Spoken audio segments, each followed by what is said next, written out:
मेरा point of view है कि यहाँ पे काफी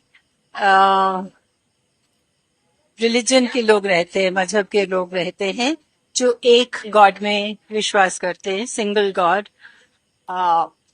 नॉट मेनी गॉड्स। और वंदे मातरम के एक जो स्टैंजा है वो अ, वंदना करते हैं मेनी गॉड्स। आप पढ़ेंगे उसको तो आपको पता चलेगा, उसमें all the gods are mentioned by name.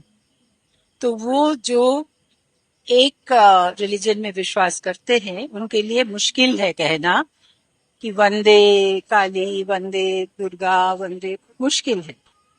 तो इसीलिए अगर इंडिया में जितने रिलीजन के लोग हैं उसको अगर हम इकट्ठा साथ लेके चले तो पहला टू टैंजा इज वेरी। বন্দে মাতরম গান গাওয়া নিয়ে আপত্তি আয়েশা সুলতানা ওরফে শর্মিলা ঠাকুর। তিনি বলছেন যারা এক ঈশ্বরে বিশ্বাসী তাদের বন্দে মাতরম গান করা খুব কঠিন।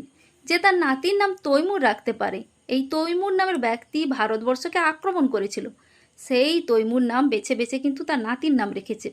তাহলে ভাবুন এরা কতটা ভারতবর্ষ প্রেমী। এদের ক্ষেত্রে তো খুব কঠিন বন্দে মাতরম গান করা, তাই নয় কি? যিনি তার নাতির নাম তৈমুর রাখতে পারে।